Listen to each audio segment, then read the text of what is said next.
Assalamualaikum warahmatullahi wabarakatuh. Jumpa lagi di channel yang keren ini, channel Mas Yano. Oke adik-adik, materi kali ini adalah sistem periodik unsur atau yang kita singkat sebagai SPU. Nah, adik-adik, pada materi kali ini, pada pembahasan kali ini, Mas Yano akan menjelaskan mengenai perkembangan pengelompokan sistem periodik unsur. Skui disimak baik-baik mengenai materi sistem periodik unsur.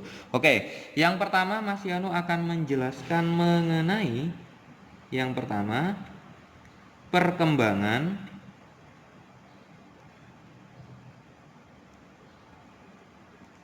pengelompokan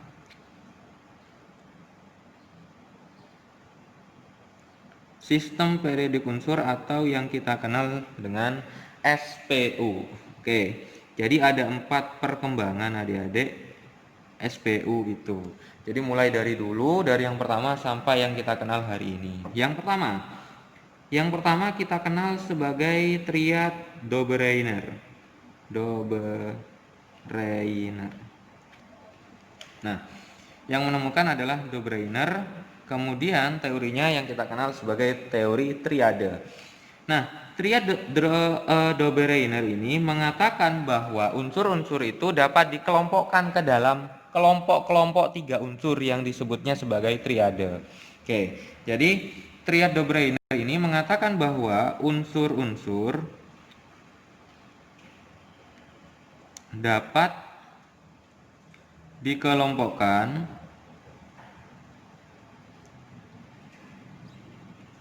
ke dalam kelompok-kelompok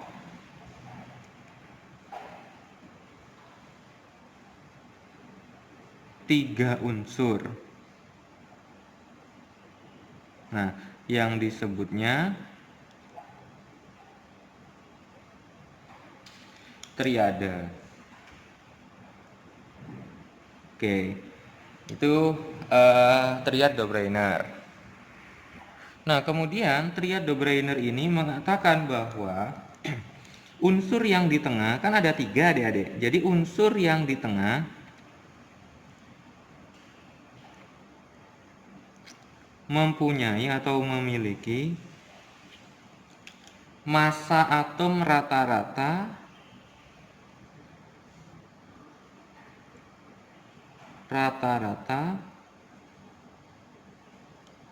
dari massa kedua unsur yang lain, dari massa kedua unsur yang lain.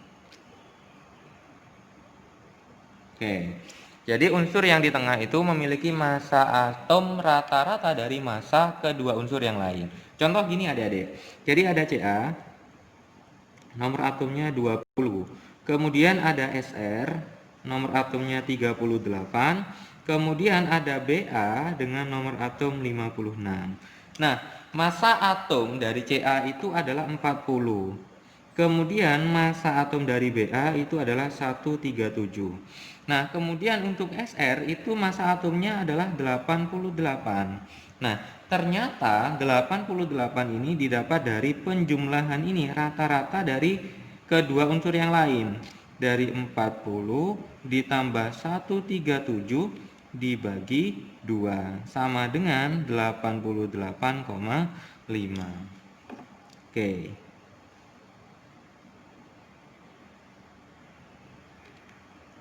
Jadi unsur yang di tengah ini memiliki massa atom rata-rata dari massa kedua unsur yang lain. Nah, tetapi adik-adik, pada teori yang pertama ini, teorinya triad Dobereiner ini, dia memiliki yang namanya kelemahan.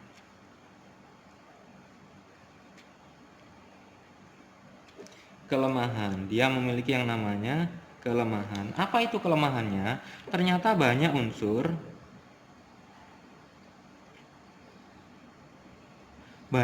yang mempunyai sifat mirip namun jumlahnya lebih dari 3 adik-adik. Yang memiliki sifat mirip namun jumlahnya lebih dari 3. Tapi tidak apa-apa, meskipun gagasan Dobereiner itu tidak begitu berhasil, tapi hal ini merupakan upaya pertama dalam penggolongan atau pengelompokan SPU. Nah, kemudian karena Dobereiner ini ada kelemahannya, maka kemudian dilanjutkan oleh yang namanya oktav Newland. Teori yang kedua adalah oktav Newland.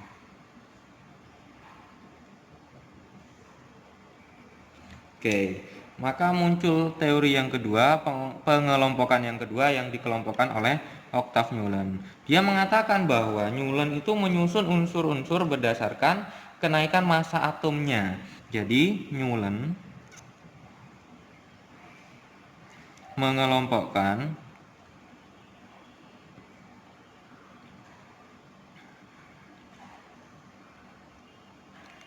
unsur berdasarkan kenaikan massa atom.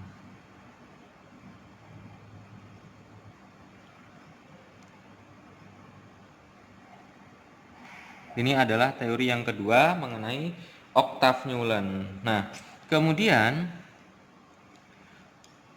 unsur yang berselisih 1 oktav itu menunjukkan kemiripan sifat adik-adik. Jadi unsur yang berselisih 1 oktav, yang berselisih 1 oktav ya. Apa maksud dari 1 oktav itu, Mas Yano? Jadi unsur 1 ke 1 dan ke 8, kemudian unsur ke 2 dan ke 9 dan seterusnya, itu menunjukkan kemiripan sifat,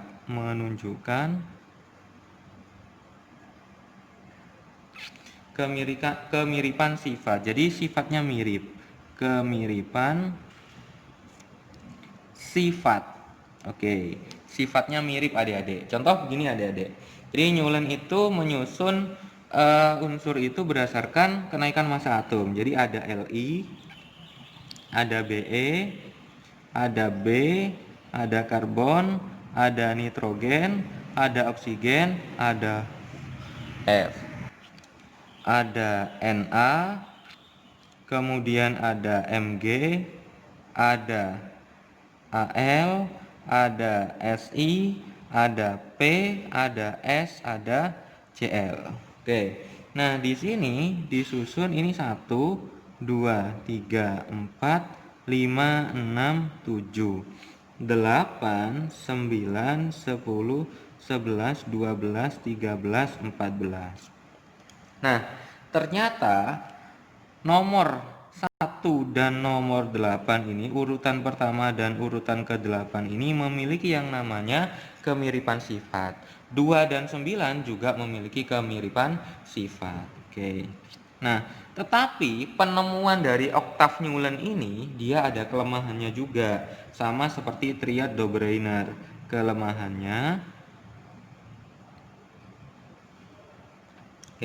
Kelemahan dari oktav Newland ini, dia tidak berlaku untuk unsur-unsur yang nomor atomnya besar. Jadi untuk nomor atom yang sangat besar, ada yang besar, itu nanti tidak berlaku kemiripan sifat seperti ini, sehingga terlalu dipaksakan hukum oktav Newland ini. Oke, jadi tidak berlaku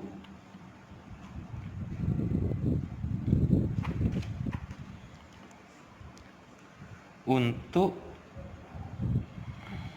unsur-unsur yang nomor atomnya besar.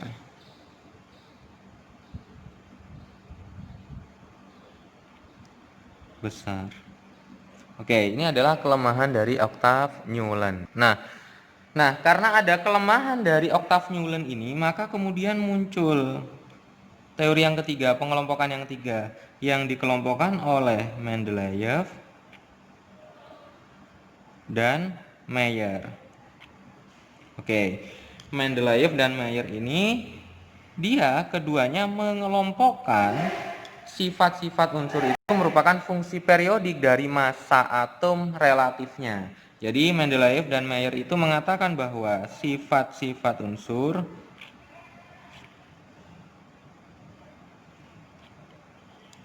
merupakan fungsi periodik. Fungsi periodik dari massa atom relatifnya. Dari massa atom relatifnya. Oke, ini adalah pengertian dari Mendeleev dan Mayer. Nah, Mendeleev dan Mayer itu mengelompokkan terdapat 8 golongan.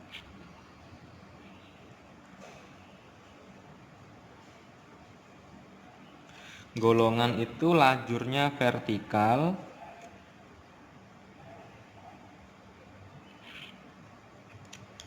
dan 7 periode Kalau periode itu lajurnya horizontal. Lajur horizontal. Oke. Kemudian Mendeleev dan Mayer itu mengatakan kembali bahwa unsur-unsur yang mempunyai kemiripan sifat dalam laju vertikal. Jadi dalam satu golongan itu unsur-unsur itu memiliki kemiripan sifat.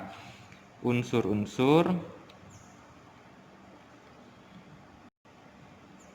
yang mempunyai kemiripan sifat dalam lajur vertikal.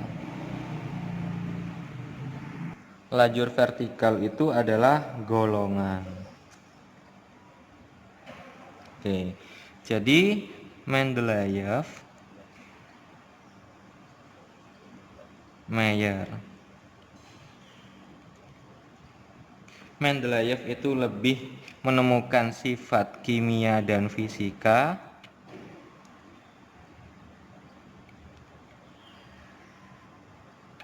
Kalau Mayer itu menemukan sifat kemiripan sifat fisikanya. Oke. Ini adalah pengelompokan yang dikelompokkan oleh Mendeleev dan Mayer, adik-adik. Oke, nah selanjutnya seiring perkembangan waktu ternyata ditemukan kembali sistem periodik yang lebih rinci, yang lebih banyak, yaitu ditemukan oleh Moseley yang kita kenal sebagai sistem periodik modern. Ini ditemukan oleh Moseley. Oke, ditemukan oleh Moseley. Nah, dikatakan oleh Moseley ini bahwa urutan unsur itu disusun berdasarkan kenaikan nomor atom dan kesamaan sifat. Jadi urutan unsur disusun berdasar kenaikan nomor atom